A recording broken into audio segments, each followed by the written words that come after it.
আসসালামু আলাইকুম স্যার। আসসালামু আলাইকুম স্যার। ওয়ালাইকুম আসসালাম। স্যার কেমন আছেন স্যার? হ্যাঁ, আমি ভালো আছি। তোমরা কেমন আছো? আলহামদুলিল্লাহ স্যার। স্যার আজকে বন্ধের দিনে ক্লাস করতেছি, খুব ভালো লাগতেছে স্যার। আজকে বন্ধ কিসের? স্যার মহরমের বন্ধ ছিল না আজকে? মহরমের বন্ধ তো ছিল গতকালকে। আচ্ছা আচ্ছা। আজকে তো বন্ধ না, গতকাল ছুটি ছিল।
ওকে, তোমরা ভালো আছো তো সবাই?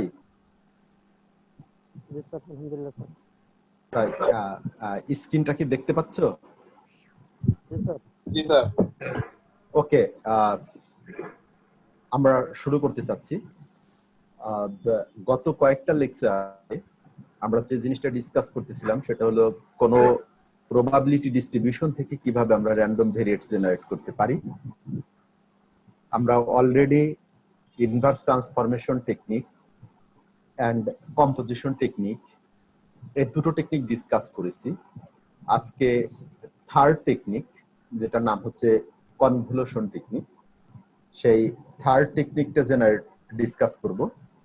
তারপর সময় পেলে এর পরের যে টেকনিক আছে অ্যাকসেপ্টেন্স রিজেকশন টেকনিক, সেটা নিয়ে ডিসকাস করব। ওকে, ইনভার্স ট্রান্সফরমেশন টেকনিকে আমরা কি দেখেছি যে ইনভার্স ট্রান্সফরমেশন টেকনিক হচ্ছে কোনো ডিস্ট্রিবিউশনের যেটা র্যান্ডম ভেরিয়েট জেনারেট করতে গেলে ওই ডিস্ট্রিবিউশনের সিডিএফ বের করতে হয়, এবং সেই সিডিএফ এর যদি আমরা ইনভার্স ফাংশন বের করতে পারি, সেখান থেকে ট্রান্সফর্ম করে random variable is equal to something we can write as a function of uniform random number, এবং এভাবে ইনভার্স ট্রান্সফর্ম টেকনিকে জেনারেট করতে পারি।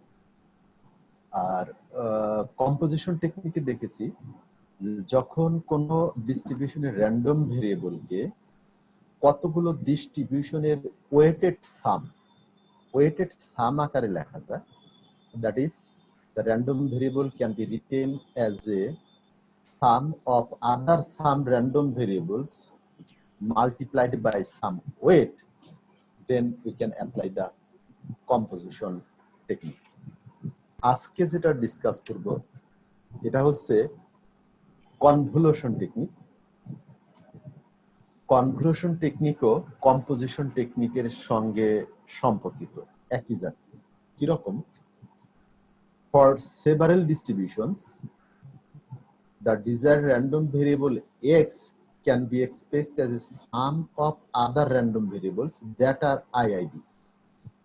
যদি যে র্যান্ডম ভেরিয়েবলটা আমরা জেনারেট করতে চাচ্ছি সেটা যদি অন্য কতগুলো আইআইডি র্যান্ডম ভেরিয়েবলের সাম আকারে লেখা যায়, সেই ক্ষেত্রে আমরা ওই র্যান্ডম ভেরিয়েবলটাকে যে র্যান্ডম ভেরিয়েবল গুলোর আইআইডি আকারে লেখা যায় সেগুলোর জেনারেটিং ইকুয়েশনের সাম আকারে লিখতে পারি। That is for several distribution the desired random variable x can be expressed as a sum of other random variables that are IID and can be generated more readily than direct generating of x। মানে হচ্ছে আমরা x থেকে generate করতে চাচ্ছি, কিন্তু যদি x কে এমন ভাবে লেখা যায় যে x কে কতগুলো আইআইডি র্যান্ডম ভেরিয়েবলের সাম আকারে লেখা যায়, এরকম যদি হয়, দেন ডাইরেক্ট এক্স জেনারেট না করে যে ভেরিয়েবল গুলোর সাম আকারে লেখা যায় সেই ভেরিয়েবল গুলোকে জেনারেট করে তাদের সাম করাটাই হচ্ছে কনভেনিয়েন্ট, এবং এই পদ্ধতিটাকে বলা হয় convolution technique. Let us assume there are IID random variables y1, y2, ym. That is y1, y2, ym are IID random variable. y1, y2, ym IID random variable such that y1 plus y2 plus ym, that is IID random variable এর সাম আকারে যদি লেখা যায়, has the same distribution of x। আমাদের target হইছে x generate করতে চাচ্ছি, কিন্তু x কে লেখা যায় y1 plus y2 plus ym এর সাম আকারে যদি লেখা যায়, hence generation of x implies addition of generated y1 y2 ym। তার মানে আমরা একটা র্যান্ডম ভেরিয়েবল জেনারেট করতে চাচ্ছি, র্যান্ডম ভেরিয়েবলটা হচ্ছে x, কিন্তু এই x কে লেখা যায় কতগুলো র্যান্ডম ভেরিয়েবলের আইআইডি র্যান্ডম ভেরিয়েবলের সাম আকারে y1 plus y2 up to say y1 y2 up to plus ym, এরকম লেখা যায়। এই y1 y2 ym প্রত্যেকটা independent and identically distributed random variable. যদি এরকম লেখা যায়, সেই ক্ষেত্রে সরাসরি x জেনারেট করা যদি ডিফিকাল্ট হয়, সরাসরি x জেনারেট করা ডিফিকাল্ট হইলে সরাসরি x জেনারেট না করে প্রথমে y1 জেনারেট করে y2 জেনারেট করে এবং ym জেনারেট করে তাদের সাম করলে x টা বের হয়ে আসবে, x জেনারেট করা সেম হবে। এই যে পদ্ধতিটা অ্যাপ্লাই করা হয়, এই পদ্ধতিটাই হচ্ছে convolution technique. Okay, now what is the difference between convolution technique and composition technique? Composition টেকনিকেও কিন্তু আমরা এরকম সাম করেছিলাম, কিন্তু তার সঙ্গে একটা ওয়েট গুণন করা ছিল, এটার সঙ্গে একটা ওয়েট, এটার সঙ্গে একটা ওয়েট, প্রত্যেকটা র্যান্ডম ভেরিয়েবলের সঙ্গে একটা ওয়েট গুণন করা ছিল, আর এখানে সেই ওয়েটটা হচ্ছে 1, তার মানে ওয়েটটা নাই। ওকে, the name of this method is called convolution, comes from the terminology in stochastic process where the distribution of x is called the m-fold convolution। কারণ m টাইমস যোগ করা হয়েছে, এখানে m টাইমস যোগ করা হয়েছে, this one is called in stochastic process m-fold convolution। Okay, here we assume that the random variable x can be represented as a sum of other random variables। আমাদের টার্গেটটা হচ্ছে x জেনারেট করা, কিন্তু এই x কে আমরা অন্য কতগুলো random ভেরিয়েবলের সাম আকারে লিখতে পারি। Whereas the assumption behind the composition method is that the distribution function of x is a weighted sum of other distribution function। এটা হচ্ছে কম্পোজিশনের বেলায়, কম্পোজিশনের বেলায় ছিল এটা হচ্ছে ওয়েটেড সাম, আর কনভলিউশনের বেলায় হচ্ছে এটা সরাসরি সাম, এখানে কোনো ওয়েট নাই, কোনো ওয়েট নেওয়ার প্রয়োজন পড়বে না। ওকে, সো তাহলে আমাদের জেনারেটিং টার্গেটটা কি হবে? আমাদের টার্গেটটা হচ্ছে আমরা জেনারেট করতে চাই এক্স, এক্স হচ্ছে জেনারেট করতে চাই এক্স, যে এক্সটাকে লেখা যায় y1 y2 ym এর সাম আকারে। তাহলে আমাদের প্রসিডিউরটা কি হবে? আমাদের ফার্স্ট হচ্ছে জেনারেট করব y1 y2 ym, তারপরে সেটাকে যোগ করলে আমরা x বের করতে পারবো। এখন এই ওয়াই আর এক্স এর ডিস্ট্রিবিউশন আলাদা হতে পারে। ফর এক্সাম্পল, যদি এক্স এর ডিস্ট্রিবিউশন হচ্ছে লুকস লাইক, আমি যদি সিডিএফ বলি, এক্স এর সিডিএফ হচ্ছে F X, that is one types of distribution. But এই Y one, Y two, Y N এদের সিডিএফ হচ্ছে জি অফ ওয়াই, মানে আলাদা ডিস্ট্রিবিউশন, তাতে কোনো প্রবলেম নেই। এফ এর ডিস্ট্রিবিউশন, ফর এক্সাম্পল, এফ এর ডিস্ট্রিবিউশন হইতে পারে এক্সপোনেনশিয়াল, ওয়াই এর ডিস্ট্রিবিউশন হইতে পারে পয়সন, বা এরকম দুটো আলাদা ডিস্ট্রিবিউশন হইলেও কোনো প্রবলেম নাই। But Y one, Y two, Y N এগুলো হবে IID, means independent and identically distributed. বুঝতে পারলাম? তার মানে আমাদের টার্গেটটা হয়েছে আমরা একটা র্যান্ডম ভেরিয়েবল এক্স জেনারেট করতে চাই। যদি এক্স কে ডাইরেক্ট জেনারেট করতে পারি, নো প্রবলেম। কিন্তু এক্স কে ডাইরেক্টলি জেনারেট করতে যদি ডিফিকাল্ট হয়, সেই ক্ষেত্রে এক্স কে যদি এমন ভাবে লেখা যায়, x can be expressed as a some of some other IID random variable, এবং সেই আইআইডি র্যান্ডম ভেরিয়েবল গুলো থেকে জেনারেট করা যদি সহজ হয়, তাহলে আইআইডি র্যান্ডম ভেরিয়েবল থেকে ডাটা জেনারেট করে তাদের সাম করলে আমরা এক্স পেয়ে যাব। এই পদ্ধতিটাকে বলা হয় কনভলিউশন টেকনিক। বুঝতে পারলাম? স্যার একটা কোশ্চেন ছিল স্যার। হ্যাঁ, বলো। Sir IID, identically and independently distributed, sir এই টার্মটা দ্বারা আমরা কি বুঝি আসলে? এটার মধ্যে তিনটা শব্দ আছে: ইন্ডিপেন্ডেন্ট, আইডেন্টিক্যাল, ডিস্ট্রিবিউশন। ইন্ডিপেন্ডেন্ট মানে হচ্ছে Y one, Y two, Y N, Y M একটার সাথে কোনো সম্পর্ক নাই, ইন্ডিপেন্ডেন্ট। ঠিক আছে? জি স্যার। আইডেন্টিক্যাল মানে হচ্ছে প্রত্যেকটা ডিস্ট্রিবিউশন সেম।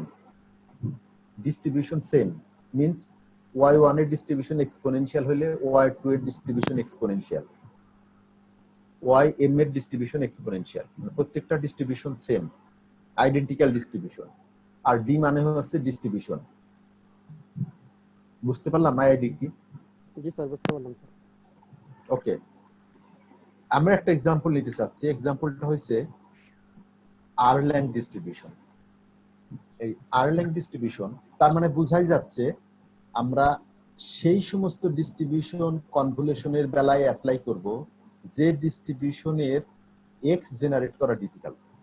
যদি এক্স জেনারেট করা সহজ হয়ে যায়, তাহলে তো আর ওয়াই ওয়ান থেকে ওয়াই টু থেকে জেনারেট করার দরকার নাই, মানে কনভলিউশন টেকনিক অ্যাপ্লাই করার দরকার নাই।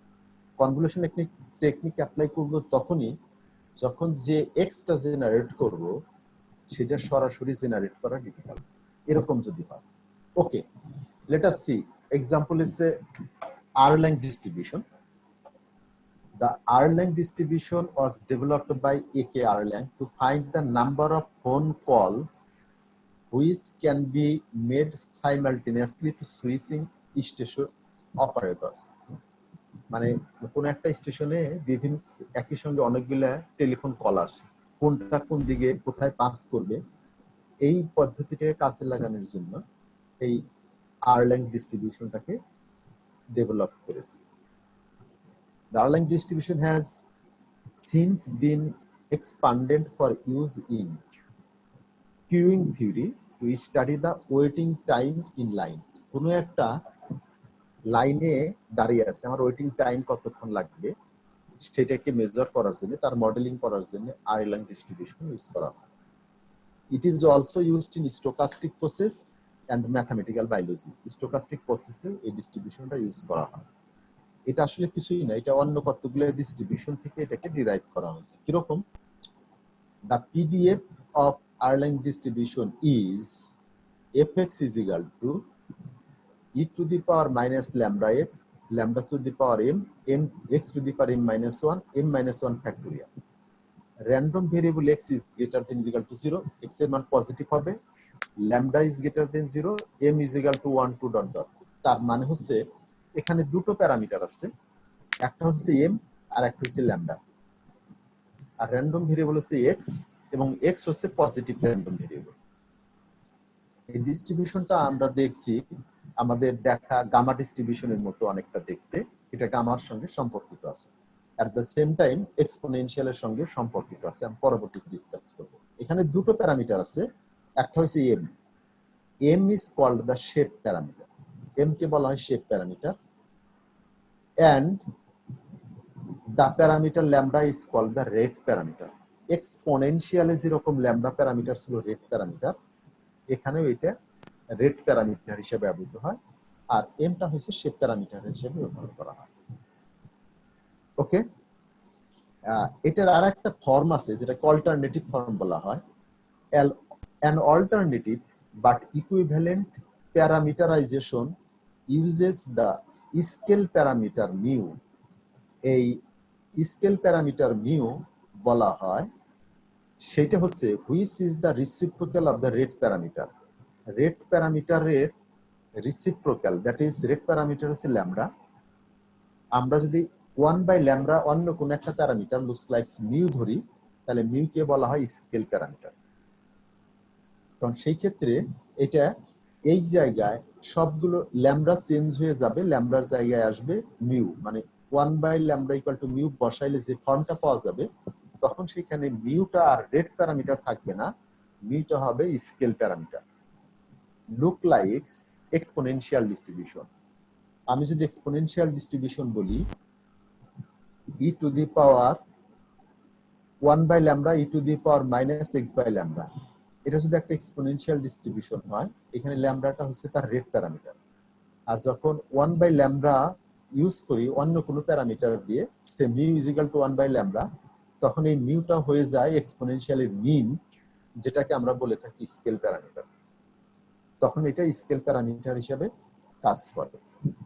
ওকে, এই ডিস্ট্রিবিউশন থেকে যদি সিডিএফ বের করা যায়, তাহলে আমরা সিডিএফটা লিখতে পারি এইরকম, that is 1 minus summation k is equal to 0 to n minus 1 e to the power minus x lambda x to the power k by k factorial। এটা একটু ম্যাথমেটিক্যাল এক্সপ্লেন করলে আমরা fx থেকে এই সিডিএফ টা বের করতে পারি। যাই হোক, অ্যাজ ইউজুয়াল প্রসিডিউরে এই সিডিএফ টা ক্যালকুলেট করা যায়। তো সিডিএফ ক্যালকুলেট করতে পারলে আমাদের কাজ হচ্ছে, আমরা যখন জেনারেট করব তখন সিডিএফ টা বের করতে হয়। সিডিএফ বের করার পরে যদি সিডিএফ টার ইনভার্স ট্রান্সফরমেশন করা যায়, তাহলে আমরা সরাসরি direct inverse transformation technique apply করতে পারি। কিন্তু এই যে সিডিএফ টা, এই জায়গায় আমরা যদি বলি F X is equal to R, এই সলিউশনটা, এই ইকুয়েশনটা যদি লিখি, এই জায়গা থেকে X is equal to what, X is equal to what, এটা বের করা যায় না, ডিফিকাল্ট এই ইকুয়েশনে, কারণ এখানে সাম আছে, ই টু দি পাওয়ার আছে। এই জায়গা থেকে এক্স এর এক্সাক্ট সলিউশন বের করা যায় না। না যাওয়ার জন্য আমরা দেখব এই রাইট সাইড যে সাম আছে, এই সামটাকে কতগুলো আলাদা ডিস্ট্রিবিউশনের সাম আকারে ধরা যায় কিনা। ওকে, যদি তাই হয়, তাহলে এই প্রত্যেকটা আলাদা আলাদা ডিস্ট্রিবিউশন থেকে জেনারেট করে তারপরে তার সাম করে সিডিএফ বের করলে সেইটাই হবে কনভিনিয়েন্ট মেথড, এবং এটাই হবে কনক্লুশন টেকনিক। ওকে, এবার দেখি এই সামটাকে, এই সিডিএফটাকে কিভাবে সিম্পলিফাই করা যায়।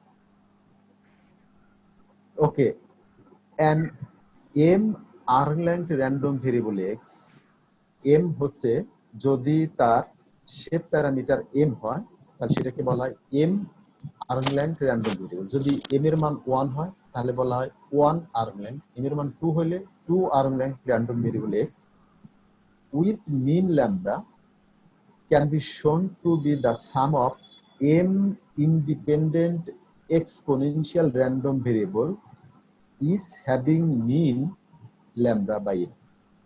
তার মানে হলো এই যে এই সামটা, এর প্রত্যেকটাকে এক্সপোনেনশিয়ালের সাম আকারে লেখা যায়, যেটা এক্সপোনেনশিয়াল হবে তার মিন হবে lambda by M, lambda by M, lambda by M, lambda by M সংখ্যক এক্সপোনেনশিয়ালের সাম লিখলে এই রাইট সাইডের সিডিএফটা হবে তার সমান। তার মানে দেখা যাচ্ছে এটাকে এক্সপোনেনশিয়ালের সাম আকারে লেখা যায়। সো এক্সপোনেনশিয়ালের সাম আকারে যদি লেখা যায়, তাহলে আমরা জানি এক্সপোনেনশিয়াল থেকে জেনারেট করা খুব সহজ, কারণ ইনভার্স ট্রান্সফর্মের টেকনিক অ্যাপ্লাই করা যায়। তাহলে যদি এক্সপোনেনশিয়াল থেকে জেনারেট করতে পারি, তারপরে তার m সংখ্যক সাম করলেই সেটা আর্লেন ডিস্ট্রিবিউশন থেকে জেনারেট হয়ে যাবে। ওকে, সেজন্য therefore using exponential generating equation and Erlang random variable can be generated, x আমরা জেনারেট করব, তার মানে হচ্ছে সাম হবে i is equal to 1 to m, আর এইটা হচ্ছে এক্সপোনেনশিয়াল ডিস্ট্রিবিউশন থেকে জেনারেট করার ইকুয়েশন, যার মিন হবে ল্যামডা বাই m, মিন হবে lambda by m, mean lambda by m log 1 minus ri। এটা এক্সপোনেনশিয়াল ডিস্ট্রিবিউশন থেকে জেনারেট করার ইকুয়েশন, তার m টাইমস সাম। বুঝতে পারলাম? তার মানে হচ্ছে আমরা ডাইরেক্টলি x এর ইকুয়েশন লিখতে পারতেছি না, না লিখে তার পরিবর্তে এক্সপোনেনশিয়ালের m টাইমস জেনারেটিং ইকুয়েশন লিখে তার যোগ করলে x জেনারেট করা হবে। এখানে সাম আছে লগ এর বাইরে, আমরা চাইলে এটাকে লগটাকে বাইরে নিয়ে এটাকে প্রোডাক্ট আকারে লেখা যায়, একই কথা। এই দুটো ইকুয়েশনের যে কোনোটা আমরা ইউজ করতে পারি জেনারেট করতে। এখন তা আলটিমেটলি কি পাচ্ছি, তাহলে x জেনারেট করতে আমাদের লাগতেছে শুধু r। rটা কি? এই rটা হচ্ছে ইউনিফর্ম র্যান্ডম নাম্বার, rটা হচ্ছে ইউনিফর্ম র্যান্ডম নাম্বার। আমরা যদি ইউনিফর্ম র্যান্ডম নাম্বারটা জেনারেট করতে পারি, তাহলে সেইখান থেকে আমরা আর্লেং ডিস্ট্রিবিউশন জেনারেট করতে পারতেছি কনভলিউশন টেকনিকের মাধ্যমে। ওকে, this Erlang distribution is also a special case of gamma distribution. এটা gamma distribution এর একটা special case. means exponential distribution এর সাম করলে gamma distribution হয়, exponential distribution এর সাম করলে Erlang distribution হচ্ছে। তার মানে এই Erlang distribution এটা একটা gamma distribution এর special case, at the same time exponential এর সাম ফর্ম। ওকে, তো আমরা এটা এখন কিভাবে জেনারেট করতে পারি? তাহলে এটা জেনারেট করতে আমাদের প্রথমে লাগবে দুটো প্যারামিটার, একটা হইছে m আর একটা হইছে ল্যামডা। তারপরে লাগবে uniform random number r, r দিয়ে জেনারেট করব, তার সাম করলে আমাদের x হবে। সাম করতে হবে কোন পর্যন্ত? m পর্যন্ত। m এর মান যত হবে তত টাইম সাম করতে হবে। বুঝতে পারলাম?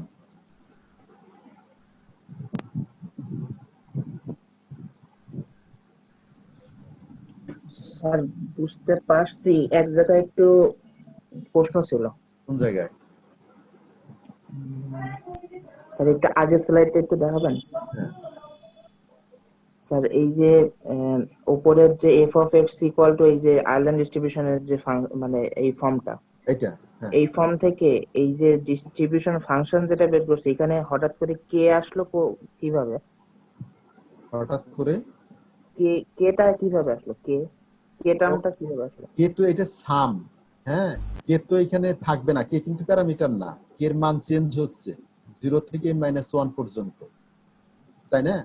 এইটা আসছে কিভাবে? এইটা হচ্ছে এই এটা যখন আমি বের করব, এটা বের করতে গেলে e টু দি পাওয়ার, আমরা জানি e to the power x is equal to, formula আছে না, 1 মাইনাস 1 বাই x ফ্যাক্টোরিয়াল ও 1 বাই 1x x ফ্যাক্টোরিয়াল, এরকম কতগুলো সাম না? সেই সামেরটা, সেই সাম থেকে আসছে এটা। ও আচ্ছা আচ্ছা, সেই সাম, এটা কেটা আউট হয়ে যাবে, কে এখানে থাকবে না, মানে m-1 সংখ্যক টাইম সেটাকে সাম করা হয়েছে।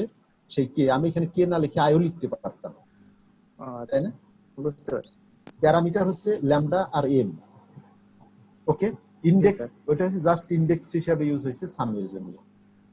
জি স্যার। ওকে, তাহলে আমরা যেটা দেখলাম, আর্লেং ডিস্ট্রিবিউশন থেকে জেনারেট করা সরাসরি ডিফিকাল্ট, সেই জন্য আমরা এক্সপোনেনশিয়াল থেকে ডিস্ট্রিবিউশন করে তার প্যারামিটার m এর মান যত, ততবার সাম করলে x পাওয়া যাবে। ওকে, আমরা এটা একটু দেখতে চাচ্ছি যে কিভাবে এটা কাজ করে। ওকে,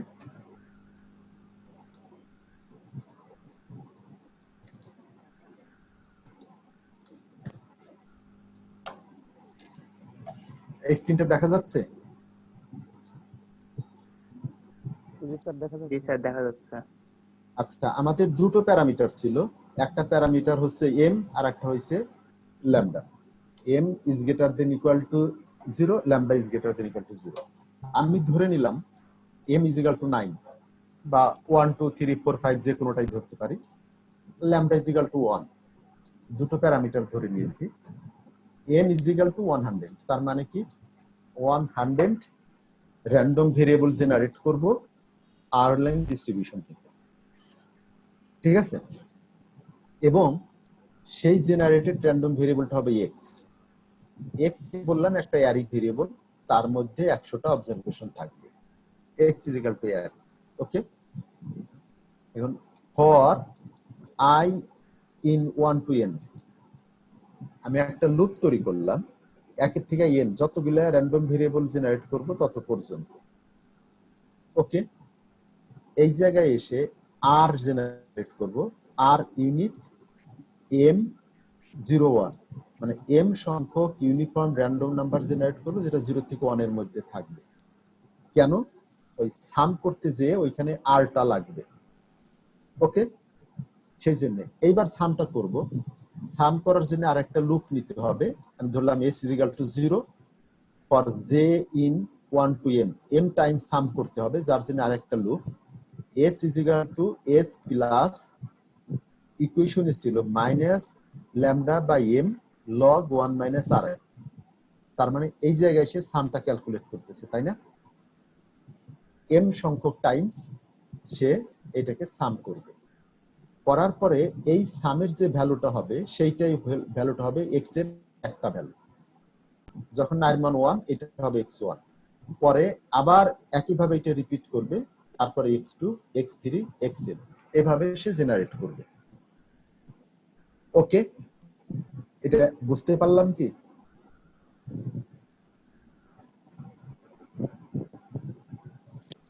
জি স্যার, বুঝতে পারছি। বুঝতে পারছি। জি আমি যদি একটা ভ্যালু জেনারেট করতে চাই তাহলে আমার শুধুমাত্র এই সাম অংশটা ক্যালকুলেট করলেই হবে, আর n সংখ্যক করতে চাইলে আমাকে এই পুরোটাই লাগবে, তাই না? একটা ভ্যালু জেনারেট করতে গেলে এই সামটা করলেই হবে, কিন্তু যদি একের অধিক করি তার জন্য i সামটা আর একটা সাম রিপিট করতে হবে। ওকে, এখানে এই যে এক্সপোনেনশিয়ালের জেনারেটিং ইকুয়েশনটা ইউজ করা হয়েছে এবং তার সাম করা হয়েছে। ওকে, এটাকে যদি আমরা রান করাই, m এর মান 1, আমি ধরে নিলাম n এর মান 10, মানে 10টা র্যান্ডম ভেরিয়েবল জেনারেট করতে চাচ্ছি, তাহলে এটুকু রান করাইলে x যে ভ্যালুটা আসছে ভেরিয়েবল, তার মধ্যে 10টা ভ্যালু দেওয়া আছে, এই x, এই 10টা হচ্ছে আর্লেন ডিস্ট্রিবিউশন থেকে জেনারেট করা র্যান্ডম ভেরিয়েবল।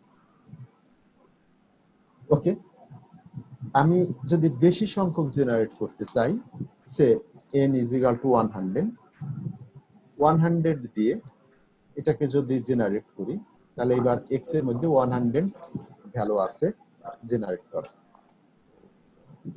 এখন এই আর্লেন ডিস্ট্রিবিউশনের পিডিএফটা দেখতে কেমন, আমি যদি হিস্টোগ্রামটা ড্র করি তাহলে এই হিস্টোগ্রাম এটা দেখতে হবে লুকস লাইক এরকম।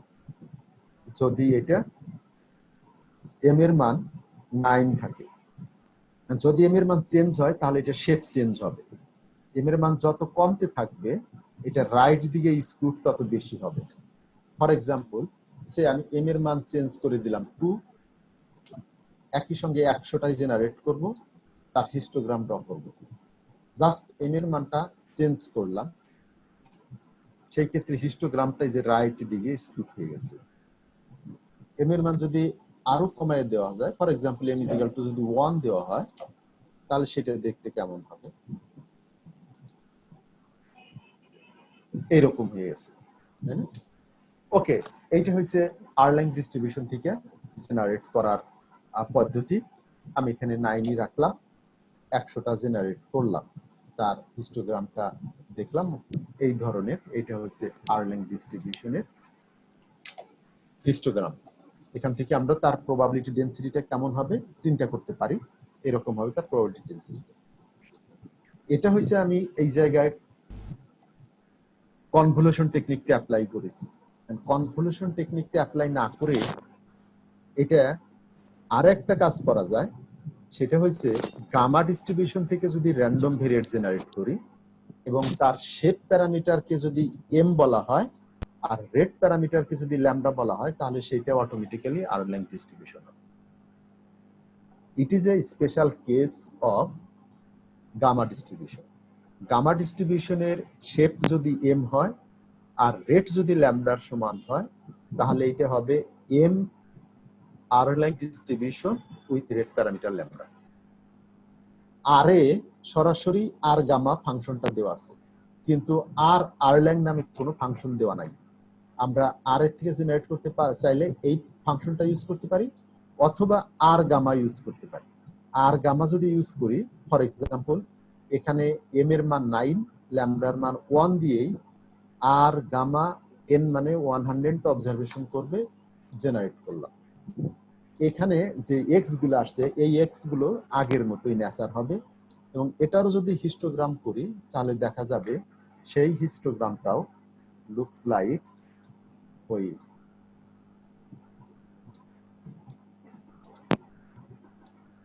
এইরকম আগেরটার মতোই একই হবে। মিন্স আমরা নিজেরা যদি কনভলিউশন টেকনিক অ্যাপ্লাই করতে চাই, তাহলে আমাদেরকে ফাংশনটা এভাবে লিখতে হবে, আর আর এর গিভেন ফাংশন ইউজ করতে চাইলে আর গামা ইউজ করলে আমরা এটা জেনারেট করতে পারবো। ওকে, বুঝতে পারলাম এটা? জি স্যার, বুঝতে পারছি। কোনো প্রবলেম তো নেই? আশা করছি তাই। নেক্সট আমি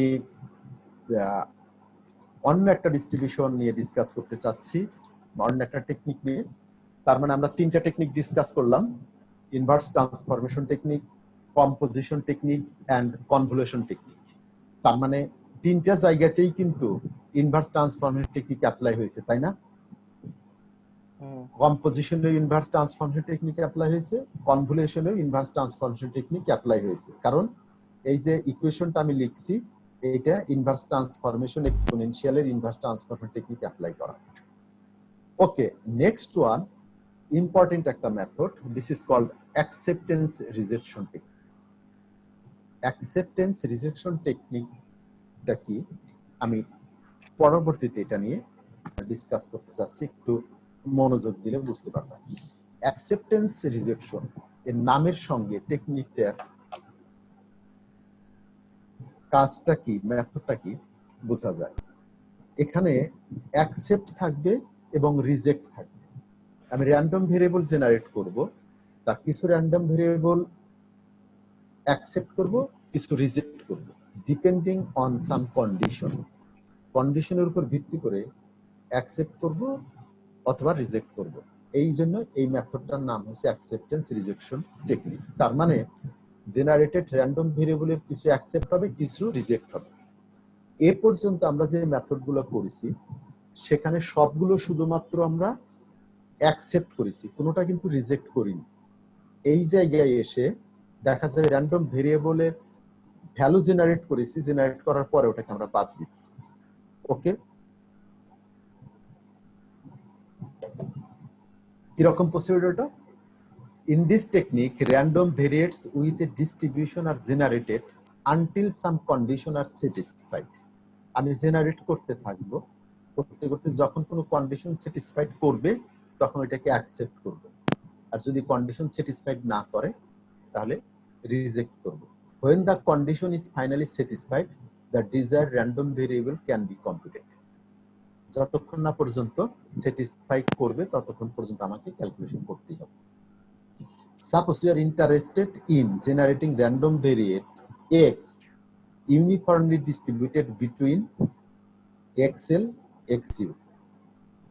One way to proceed would be to follow this step. আমি একটা random variate generate করতে চাচ্ছি। সে আমরা জানি কি random variate যদি ইউনিফর্ম ডিস্ট্রিবিউশন হয়, আমি একটা ইউনিফর্ম random variate generate করতে চাচ্ছি যার ভ্যালু হচ্ছে 0 থেকে 1, তাহলে আমরা এখানে সরাসরি লিখতে পারি আর ইউনিট, তাই তো? Are U N I F, এইটা দিলে সে 0 থেকে 1 এর মধ্যে যে কোনো র্যান্ডম ভেরিয়েট জেনারেট করে দিবে। সো এখন যদি আমাকে এরকম একটা কন্ডিশন দেওয়া থাকে, আমি 0 থেকে 1 না, আমার এখানে একটা ভ্যালু দেওয়া আছে, this is value is called xl, মানে x lower limit, and say এই জায়গায় xu মানে হচ্ছে x এর আপার লিমিট।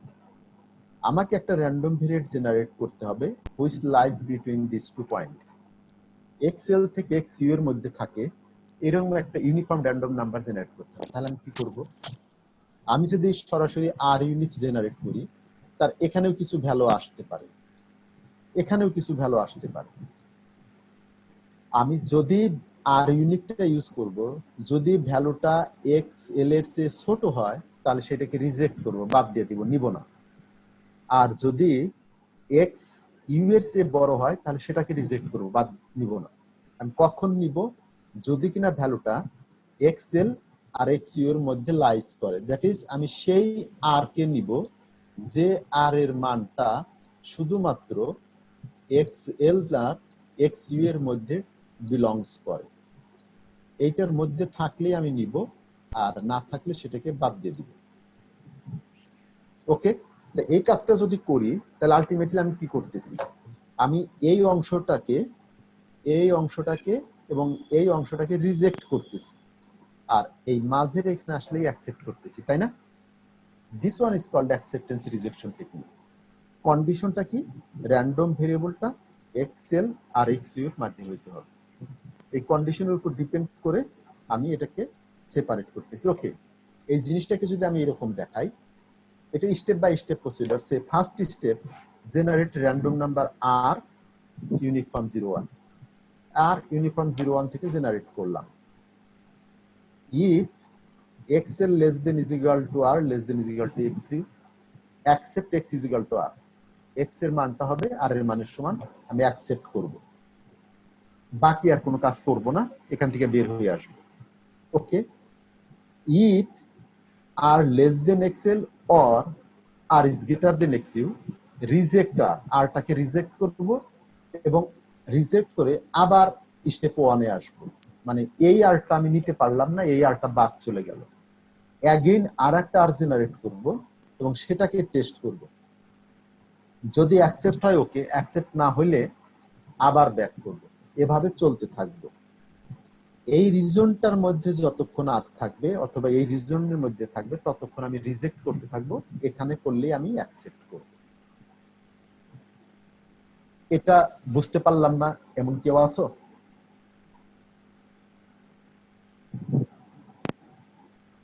বুঝতে পারছি স্যার। বুঝতে পারছি, স্যার বোঝা গেছে। বোঝা গেছে। ওকে, এবার যদি এটা বোঝা যায়, তা আমি ফর এক্সাম্পল আমি ইনভার্স ট্রান্সফরমেশন টেকনিক বা অন্য কোনো টেকনিকের সঙ্গে যদি তুলনা করি, acceptance rejection technique, acceptance rejection টেকনিকের ডিসঅ্যাডভান্টেজটা কি, মানে অসুবিধাটা কি, কেউ বলতে পারো? স্যার, আমরা ইউনিফর্ম ডিস্ট্রিবিউশন থেকে মানে যদি আমরা র্যান্ডম ভেরিয়েবল জেনারেট করি তাহলে স্যার আমরা সকল ভ্যালু নিতে পারতেছি না। সকল ভ্যালু নিতে পারতেছি না। স্যার দুই সাইডে বাদ যাইতাছে, অল্প কিছু ভ্যালু থাকতাছে। আর মানে হলো ইনভার্স ট্রান্সফরমেশন টেকনিকে যদি আমি 10টা র্যান্ডম নাম্বার জেনারেট করতে চাই সে এক্সপোনেনশিয়াল থেকে, তার জন্য আমার 10টা ইউনিফর্ম র্যান্ডম নাম্বার হলেই হবে। কিন্তু অ্যাকসেপ্টেন্স রিজেকশনে 10টা জেনারেট করতে গেলে দেখা যাবে তার চাইতে বেশি র্যান্ডম নাম্বার লাগবে, কারণ কিছু বাদ যাবে, কিছু রিজেক্ট হবে। So this is the main drawback of acceptance rejection technique. তার মানে জেনারেট করতে হয় বেশি, তার মধ্যে কিছু অ্যাকসেপ্ট হয় আর কিছু রিজেক্ট হয়। ওকে, স্টেপ 3 তে বলা হয়েছে ওই আমি যেটা আগেই বলেছি, যদি ওই রেঞ্জের মধ্যে থাকে তাহলে অ্যাকসেপ্ট করব, না হলে চলে যাব। Step 2 is an acceptance, step 2a is an acceptance, and step 2b is rejection. In this acceptance rejection technique, এই যে স্টেপ 2a যদি এই রেঞ্জে পরে আমি অ্যাকসেপ্ট করব, 2b তে হলো রিজেক্ট করব, এই অ্যাকসেপ্ট রিজেক্ট মিলেই এটার নাম হচ্ছে অ্যাকসেপ্টেন্স রিজেকশন টেকনিক।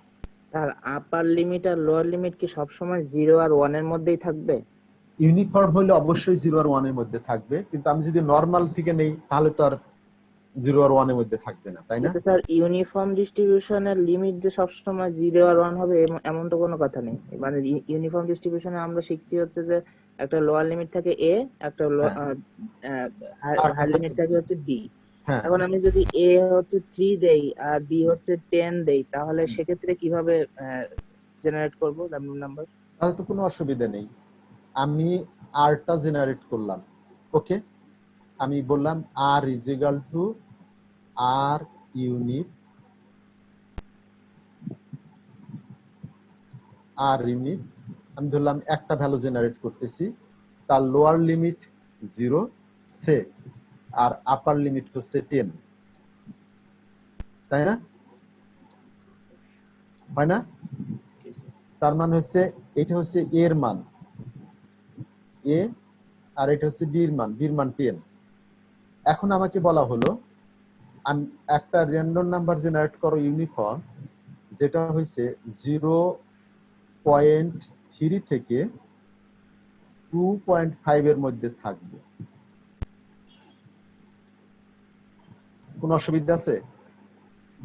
আমি জেনারেট করতেছি 0 থেকে 10 এর মধ্যে, তার মধ্যে যে ভ্যালুগুলো 0.3 থেকে 2.5 এর মধ্যে থাকবে সেগুলোকে অ্যাকসেপ্ট করব, তার বাইরে গেলে সেটাকে রিজেক্ট করব। কোনো তো অসুবিধা নেই, এখানে তো 0 আর 1 না, তাই না? জি স্যার। ঠিক আছে। জি। এখন যদি আমি এই আর ইউনিটটাকে আমি একটা র্যান্ডম ভেরিয়েবল জেনারেট করলাম, আমি একটা র্যান্ডম ভেরিয়েবল জেনারেট করলাম, এই প্রশ্নটা তোমরা করলে আমি হ্যাপি হইতাম। আমি বলেছিলাম ইউনিফর্ম এক্সএল আর এক্সইউ থেকে জেনারেট করব, তো আমার তো অ্যাকসেপ্ট রিজেকশন করার দরকার নাই। কেন? আমি জাস্ট আর ইউনিট 1 এই জায়গায় দিলাম 0.3 আর এই জায়গায় দিলাম 2.5, তার মানে সে কি করবে? তো এটা কম্পিউটার কাজ করবে তো? হ্যাঁ, এটা কিন্তু আমাকে আর অ্যাকসেপ্ট রিজেক্ট আমি দেখতেছি না, বাট কম্পিউটার কিন্তু ভিতরে সে ওই অ্যাকসেপ্ট রিজেক্টই করতেছে, সে রিজেক্ট করে যেগুলো অ্যাকসেপ্ট হয়েছে সেগুলো আমাকে রিটার্ন দিবে, কিন্তু আমি এটা দেখতে পাচ্ছি না, বাট ইনসাইড সে ওই একই কাজ করতেছে, তাই না? জি স্যার। ওকে, এটা হচ্ছে অ্যাকসেপ্টেন্স রিজেকশন টেকনিক। আমি একটা এক্সাম্পল নিতে চাচ্ছি। Suppose that an analyst need to devise a method for generating random variate x uniformly distributed between 1/4 and 1. আমি ইউনিফর্ম ডিস্ট্রিবিউশন জেনারেট করতে চাই যেটা 1/4 এর থেকে 1 এর মধ্যে থাকবে, তার মানে 0.25 থেকে 1 এর মধ্যে থাকবে। তাহলে খুব সহজ কাজ, কিরকম? ফার্স্ট স্টেপে আমি একটা আর জেনারেট করব, তাই তো? এই জায়গায় যখন আমরা শুধু আর লিখবো মানে ইউনিফর্ম, এটার মানে হচ্ছে 0 to 1। যদি কখনো উইদাউট এনি রেঞ্জ কিছু লেখা হয় আর এ ইউনিফর্মে, তাহলে সেটা মিন করে 0 to 1। If R is greater than is equal to 1/4 accept X is equal to আর।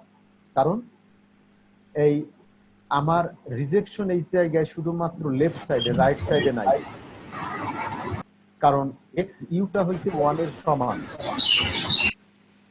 ওকে, তার মানে রাইট সাইডে কোনো রিজেকশন নাই, শুধু লেফট সাইডে রিজেকশন। একটু মিউট করে নাও, কার যেন সাউন্ড হচ্ছে।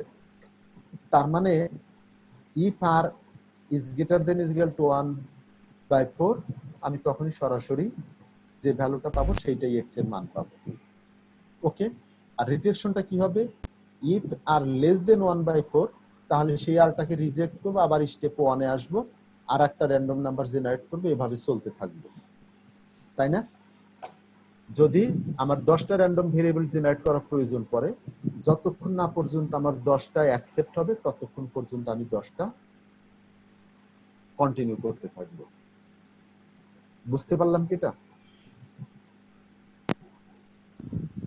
জি স্যার, বুঝতে পারলাম sir.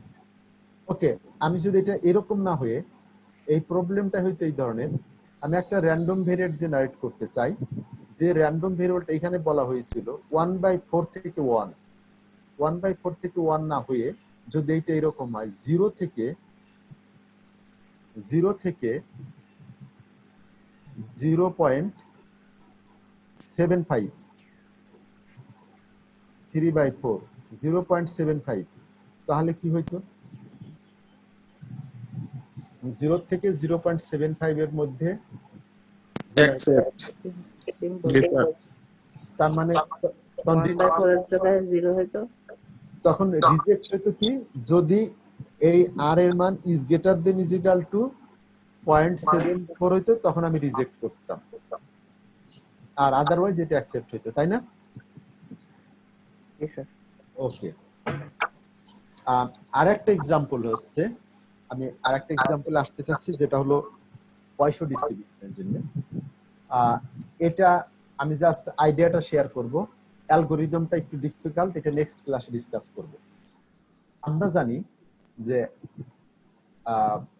the random variable Poisson distribution, this is a discrete distribution, right? Say n denotes the random variable. N is a Poisson random variable with mean lambda is greater than 0. তাহলে তার probability mass function can be written Pn is equal to n e to the power minus lambda to the power n by n factorial. ঠিক আছে? এটা মনে আছে? Poisson জি sir, distribution। মনে আছে। আমি x এর পরিবর্তে n নিয়েছি র্যান্ডম নাম্বার, র্যান্ডম ভেরিয়েবলটা হচ্ছে n, আর তার মিনটা হইছে আলফা। জেনারেলি আমরা পয়সনের মিনটাকে m দিয়ে ডিনোট করে থাকি, আলফা দিয়ে ডিনোট করলেও কোনো অসুবিধা নাই। ওকে, সো এখন আমি যদি পয়সন ডিস্ট্রিবিউশন থেকে জেনারেট করতে চাই, তাহলে আমি কিভাবে এটা জেনারেট করব? এইখানে র্যান্ডম ভেরিয়েবলের ফ্যাক্টোরিয়াল আছে, এটাকে ইনভার্স ট্রান্সফরমেশন টেকনিকে তার ক্লোজড ফর্ম সলিউশন পাওয়া যায় না, যার জন্য এটা একটা প্রবলেম। কিন্তু এই প্রবলেমটা দূর করার জন্য এই পয়সন ডিস্ট্রিবিউশনটাকে অ্যাকসেপ্টেন্স রিজেকশন টেকনিকে নেওয়া যায়। কিভাবে? What is an? এন যদি একটা র্যান্ডম ভেরিয়েবল হয়, পয়সন ডিস্ট্রিবিউশনের এনটা কি রিপ্রেজেন্ট করে? n is a integer, n is equal to 0 1 up to infinity, right? That is পূর্ণ সংখ্যা, integer. That is, n can be interpreted as the number of arrivals from a Poisson arrival process in 1 unit of time. তার মানে এইটাকে যদি আমি poison প্রসেসের সঙ্গে compare করি, তাহলে বলতে পারি যদি 1 ইউনিট টাইম ইন্টারভেল হয়, 1 ইউনিট টাইম ইন্টারভেলে কতগুলো ঘটনা ঘটছে সেইটাই হইছে এই এন, রাইট? 1 ইউনিট টাইম ইন্টারভেলে, 1 ইউনিট টাইম ইন্টারভেলটা 1 মিনিট হইতে পারে, 1 সেকেন্ড হইতে পারে, এরকম কোন একটা পার্টিকুলার ইন্টারভেলে কতগুলো ঘটনা ঘটছে সেইটাই হচ্ছে একটা পয়সন প্রসেস। ওকে, কিন্তু এটা হচ্ছে কতগুলো ঘটনা ঘটছে। আমি একটা ফর এক্সাম্পল টাইম ইন্টারভেল আমি যদি নেই, সাপোজ দিস ইজ 5 মিনিট আর এটা হচ্ছে 6 মিনিট, ইন্টারভেলটা হচ্ছে 1 মিনিট, তাই না? এই 1 মিনিটের মধ্যে যে ঘটনাটা ঘটবে সেইটাই হচ্ছে পয়সন র্যান্ডম ভেরিয়েবল।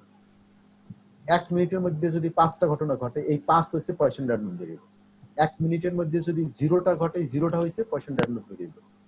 কিন্তু এখানে টাইমটা কি?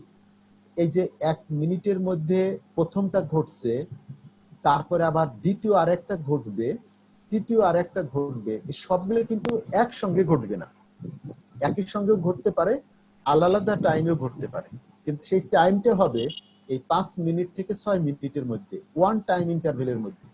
ওয়ান টাইম ইন্টারভেলের মধ্যে এক এক টাইমে ঘটবে। সো এই টাইমগুলোকে বলা হয় ইন্টার অ্যারাইভাল টাইম। প্রথমে যেটা আসলো, পরেরটা আসলো, তারপর এটা যে ঘটলো, but the inter arrival time, এই যে যতগুলো ঘটবে তার যে টাইমগুলো ইজ দ্য সাকসেসিভ কাস্টমার। এই টাইমটা টাইমটা not discrete random variable, time is continuous. এখানে এই টাইমটা কন্টিনিউয়াস, এই টাইমটা আবার exponential distribution with rate parameter alpha. That is, আমি যদি নাম্বার অফ অকারেন্স নেই within a particular 1 unit time interval, this is Poisson প্রসেসের র্যান্ডম ভেরিয়েবল। আর যদি ওই পিরিয়ডে যে ঘটনাগুলো ঘটবে, কখন ঘটবে, তাদের ইন্টার অ্যারাইভাল টাইম, একটা টাইম থেকে আরেকটা টাইম, একটা ঘটনা থেকে আরেকটা ঘটনা টাইমের ডিফারেন্স, সেই টাইমগুলো যদি নেই তাহলে সেইটা হবে এক্সপোনেনশিয়াল ডিস্ট্রিবিউশন। বুঝতে পারলাম? জি স্যার, বুঝতে পারছি। Means number of occurrence in a time interval follows Poisson distribution, but the inter-arrival time in a particular interval follows exponential distribution. Time to হচ্ছে exponential distribution, কিন্তু ওই টাইমের মধ্যে কয়টা ঘটনা ঘটবে সেটা হচ্ছে Poisson distribution. Okay.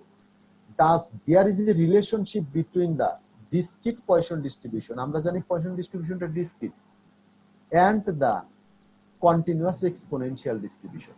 এই কন্টিনিউয়াস এক্সপোনেনশিয়াল ডিস্ট্রিবিউশন আর ডিসক্রিট পয়সন ডিস্ট্রিবিউশন এর মধ্যে একটা রিলেশনশিপ আছে। রিলেশনশিপটা কি? n is equal two n। এই nটা হচ্ছে র্যান্ডম ভেরিয়েবল, তার ভ্যালু n এর সমান হবে n is the number of occurrence for a particular unit time if and one if, যদি কিনা a1 plus a2 plus an, এটার মানে কি? Sum of inter arrival time, প্রথমটার টাইম, দ্বিতীয়টার টাইম এবং nটার time, sum of n events এর inter arrival time less than is equal to 1, less than sum of n plus 1 inter arrival time.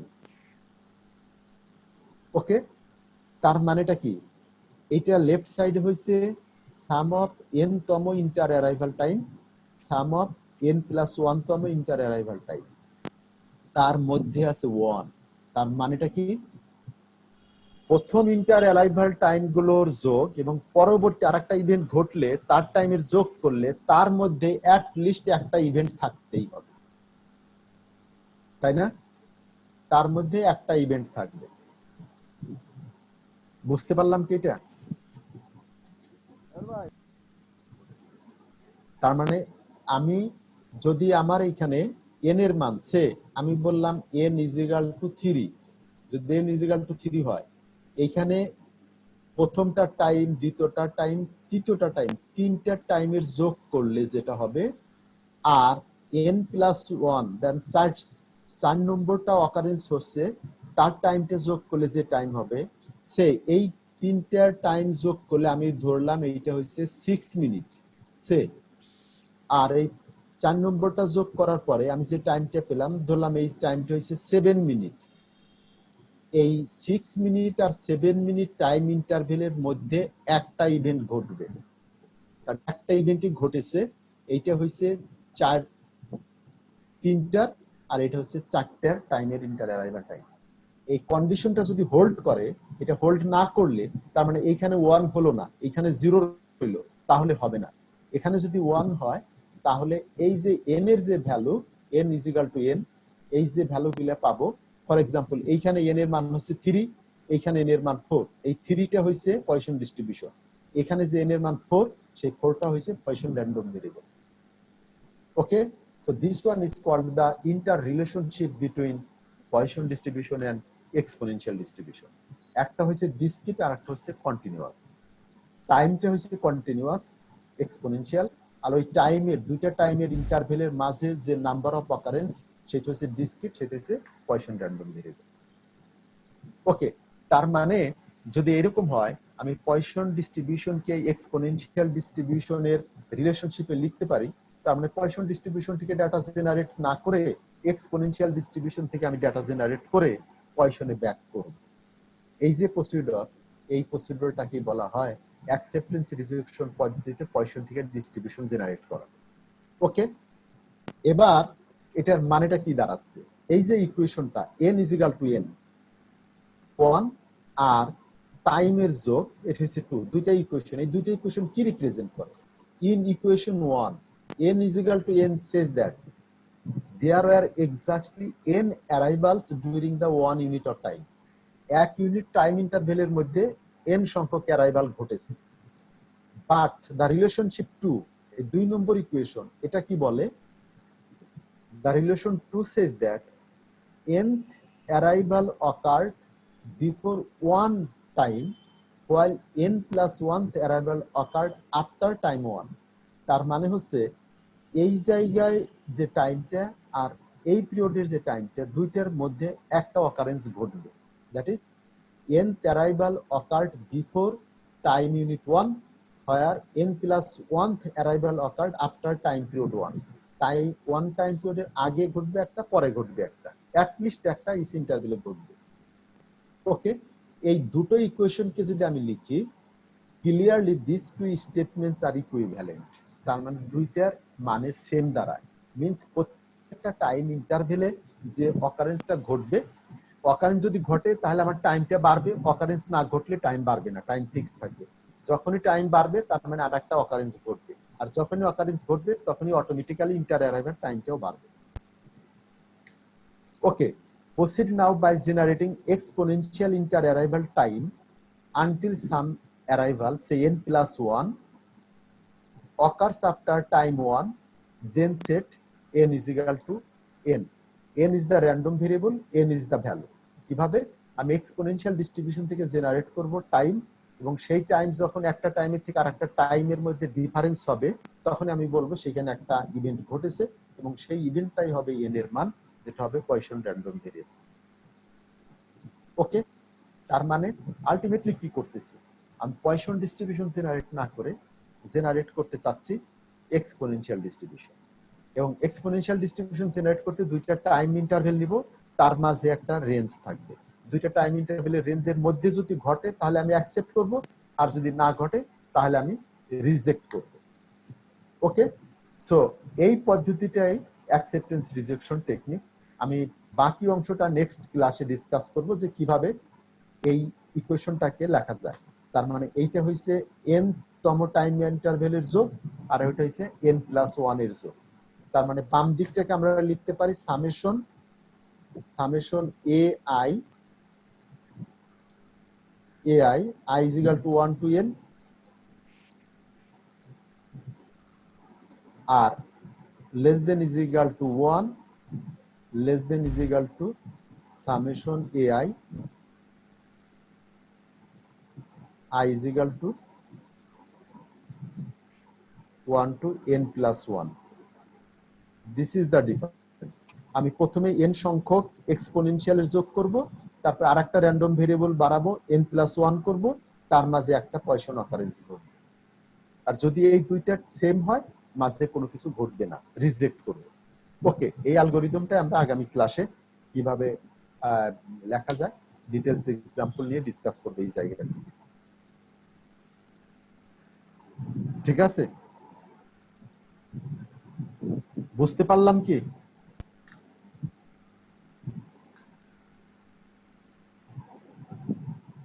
Sir মোটামুটি বুঝছি, উদাহরণ দিলে মনে হয় আরো ক্লিয়ার হইব আগামী ক্লাস। আগামী ক্লাসে আমি এক্সাম্পল দিব, এবং তোমরা চাইলে একটু পরের শীটটা দেখতে পারো, সেখানে এক্সাম্পল দেওয়া আছে, এবং একটা এক্সাম্পল দিয়ে দেখাবো যখন, তখন এটা আরো ডিটেইলস বোঝা যাবে, অসুবিধা নেই, কঠিন না। শুধুমাত্র দুটো ডিস্ট্রিবিউশনের কম্বিনেশন করে করতে হচ্ছে বলে এটাকে মনে হচ্ছে কঠিন, আসলে কিছু না। সে আমি একটা কন্টিনিউয়াস র্যান্ডম ভেরিয়েবল জেনারেট করতে যাচ্ছি time, and continuous random variable যদি জেনারেট করি টাইম, এবং এই টাইমকে যদি কিউমুলেটিভ সাম করতে থাকি, তাহলে এটা কিন্তু কখনোই কমবে না, তাই না? জি স্যার। আমি কিউমুলেটিভ সাম করতেছি, যে প্রথমবার একটা টাইম জেনারেট করলাম, পরে আর একটা টাইম জেনারেট করলাম, দুইটাকে যোগ করলাম, এই দুইটার যোগফল কখনোই আগেরটার চাইতে ছোট হবে না, সমান হইতে পারে অথবা তার চেয়ে বড়। এখন এই যদি সমান হয়, তার মানে দুইটা যোগ করার পর সমান হওয়ার মানে কি, পরের যে টাইমটা জেনারেট করতে সেই টাইমটা হচ্ছে জিরো, জিরো না হলে তো সমান হবে না। যদি সমান না হয় তার মানে তার মাঝখানে একটা কিছু ঘটেছে, তার মানে একটা অকারেন্স মাঝখানে আছে, এবং সেই অকারেন্স যদি একটা ঘটে তাহলে পয়সনের একটা ভেরিয়েবল আসবে, কিন্তু আমি জেনারেট করতেছি টাইম দিয়ে, এটাই হচ্ছে ডিফারেন্স। ওকে, আমরা আগামী ক্লাসে দেখবো, আমার ধারণা এটা দেখলে আমরা বুঝতে পারবো। কারো কোনো কোশ্চেন আছে? আর এগুলো পড়াশোনা করে কালকে পরবর্তী ক্লাসে কোশ্চেন করব। আচ্ছা, ওকে, তাহলে পড়তে থাকো। আগামী ক্লাসে দেখবো যে আমাদের না বোঝার কিছু আছে কিনা। ওকে। আর আমি গত ক্লাসে একটা কাজ দিয়েছিলাম, মনে জি আছে? স্যার। জি স্যার, পুরাটা পারি নাই। চেষ্টা করছিলা? জি চেষ্টা স্যার। করছি, দেখবেন স্যার। আচ্ছা, পারো নাই কে? চেষ্টা করে পারো নাই এরকম কেউ আছো? স্যার আমারটা আদৌ হয়েছে কিনা তাও জানি না, তবে চেষ্টা করছি। আচ্ছা, আহ, কিভাবে চেষ্টা করছো দেখাও দেখি। আচ্ছা স্যার। জাস্ট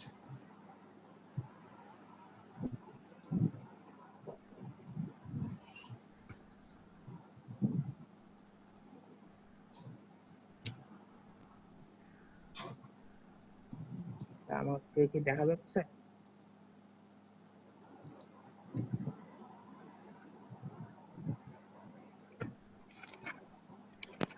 স্যার জানি না হয়েছে কিনা। দেখি। আমি তো দেখতে পাচ্ছি না, তোমরা কি দেখতে পাও? দেখা স্যার, যাচ্ছে না? হ্যাঁ, রাখো রাখো রাখো, নাড়াচাড়া করো না, দেখি দেখা যায় কিনা। আবার না স্যার। F1 F2 F3 তিনটা ডিস্ট্রিবিউশন ছিল, তার প্যারামিটার আলাদা ছিল, তাই তো? স্যার fx fx, তারপরে এখানে তুমি ইন্টিগ্রেশন করেছো, এখানে কি করলা? f ইন্টিগ্রেশন করছি। ইন্টিগ্রেশন করছো কিসের? এটাকে -3x মানে কি প্রথমটা? জি স্যার, F1 এর করেসপন্ডিং বড় F1 আচ্ছা, মানে হ্যাঁ, পিডিএফ, তো এরকম আবার তিনটারই বের করেছো। এরকম তিনটারই বের করছি। গুড। হ্যাঁ, মানে এটা বের করার দরকার নাই, কারণ হলো এটা তো এক্সপোনেনশিয়াল, আমরা জানি কি হবে। তারপরে কি করছো? এই প্রবাবিলিটি কিভাবে নিলা? তারপরে স্যার আপনি এই যে f of x equal to summation, হ্যাঁ হ্যাঁ, ওই ফর্মে লিখছি এটা। আচ্ছা, বুঝতে পারলাম। ওই এই ভ্যালু দেওয়া ছিল 3, 2.5, 4.5, এই তিনটা ভ্যালু দেওয়া ছিল। জি। আচ্ছা, তারপরে? এখান থেকে r1 ইজ ইকুয়াল টু প্রথম f অফ এই যে বড় হাতের f অফ হ্যাঁ f1x, হ্যাঁ, এটা এখান থেকে আচ্ছা, এই x টা বের করছি, এই যে x টা আচ্ছা, x ইকুয়াল টু এটা বের করছি। গুড। এটা হচ্ছে স্টার, ফার্স্ট স্টার। আচ্ছা, বুঝতে পারছি, ওইরকম তিনটা বের করেছি। এভাবে করে তিনটা, সেকেন্ড স্টার, থার্ড স্টার দিয়ে আচ্ছা, প্রসিডিউরটা লিখছি যে r1 হ্যাঁ, যেটা 0 থেকে 1, হুম, r2 0 থেকে 1। আচ্ছা, তারপরে লিখছি যে r1 যদি 0.3 প্রথম প্রবাবিলিটি হ্যাঁ, 0.3 এর কম হয় বা 0.3 এর সমান হয়, তাহলে তাহলে যে ফার্স্ট স্টার যেটা বুঝতে পারছি, বুঝতে পারছি। সেইটা হ্যাঁ, আর সেইখান থেকে নেব। তারপরে r2 যদি এই যে 0.3 এর এপাশ থেকে হ্যাঁ, 0.55 মানে হচ্ছে আপনার মাঝেরটা, পরবর্তী ইয়ে ছিল এই যে হ্যাঁ, বুঝতে পারছি। 0.25 ছিল, এটার সাথে এটা যোগ করছি, হুম, যোগ করে 0.55 হয়। তা হ্যাঁ, এই রেঞ্জের মধ্যে যদি থাকে তাহলে তাহলে আপনার সেকেন্ডটা। সেকেন্ড ইকুয়েশন, সেকেন্ড স্টার যে হ্যাঁ, ইকুয়েশনটা গুড। ওইটা। আর তারপরে আর এই গ্যাপে যদি থাকে হ্যাঁ, তাহলে থার্ড ইকুয়েশনটা। গুড, হয়েছে। আমি এটাই জানতে চাচ্ছিলাম, এখানে আমি যে প্রবাবিলিটি গুলো দিয়েছি তিনটা তিন রকমের ছিল, আমি জি স্যার। তিনটা কিভাবে সিলেক্ট করব সেই পদ্ধতিটা। এটা ঠিক আছে, তুমি যারা বুঝে নাই তারা নাইমের সঙ্গে যোগাযোগ করে এটা একটু শিখে নিও, এটা কিন্তু ইম্পর্টেন্ট, পরীক্ষার জন্য ইম্পর্টেন্ট। এরকম তাই এটা থাকলে ইয়ে কোথাও খুঁজে পাচ্ছিলাম না, আমি বই মানে না, এটা তুমি বইতে, নিজের মতো করে লিখছি। বইতে খুঁজে পাবা না তো, এটা তুমি যদি আগের লেকচারটা যে বুঝবে সে এটা করতে পারবে।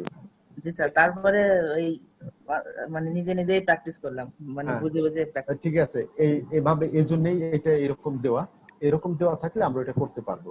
আচ্ছা নাইম, এখানে বলতে পারো যদি এই যে তিনটা প্রবাবিলিটি দেওয়া ছিল তাই না?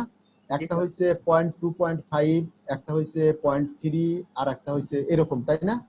জি স্যার। আচ্ছা, এই তিনটা যদি সেম হইতো, জি, তিনটেই যদি সেম হইতো তাহলে কোনো চেঞ্জ হইতো? তিনটা যদি সেম হইতো হ্যাঁ, মানে আমার তাহলে। তো নিয়ম হচ্ছে তিনটা যোগ করলে 1 হইতে হবে। আমি ধরে নিলাম প্রত্যেকটায় 0.33333, মানে যোগ করলে যেন 1 হয়, জি স্যার। তাহলে কোনো চেঞ্জ হইতো? ফরম্যাট চেঞ্জ হইতো। হ্যাঁ, ফর্মের চেঞ্জ হইতো, মানে কন্ডিশনটা শুধু চেঞ্জ হইতো। এই যে তুমি যে লিমিটের নিয়েছো সেই কন্ডিশনের শুধু চেঞ্জ হইতো নাকি?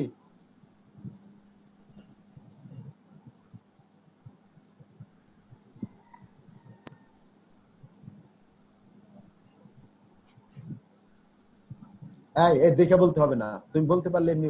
আরে তখন তিনটা ডিস্ট্রিবিউশনই সেম হয়ে যেত, তিনটা ডিস্ট্রিবিউশনের প্যারামিটার সেম হইতো, কোনো আলাদা হইতো না, তাই না? তিনটার প্রবাবিলিটি ডেনসিটি ফাংশনে একই হয়ে যেত, তাই নয় কি? তিনটার পিডিএফ এক হয়ে যাইতো কিনা তাই দেখো। তিনটার পিডিএফ এ চেঞ্জ আছে শুধুমাত্র ওই প্রবাবিলিটিটাই। তিনটা যদি প্রবাবিলিটি সেম হইতো তাহলে তিনটার প্রবাবিলিটি ডেনসিটি ফাংশনও একই হয়ে যেত। ওকে, ঠিক আছে, এটা সবাই একটু বোঝার চেষ্টা করো। আর আগামী ক্লাসটা একটু সামনের দিকে দেখে রাখো, তারপরে আমরা পয়সনের বাকিটা শুরু করব। ঠিক আছে, আজকে এখানে শেষ করি। কারো কোনো কোশ্চেন আছে?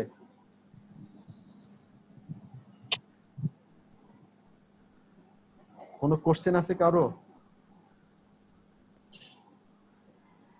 স্যার পরে ক্লাসে করব। পরের ক্লাসে? আচ্ছা ঠিক আছে, ওকে, দোয়া করি সবাই ভালো থাকো। আজকের মতো এখানেই শেষ। সালাম। আসসালামু আলাইকুম।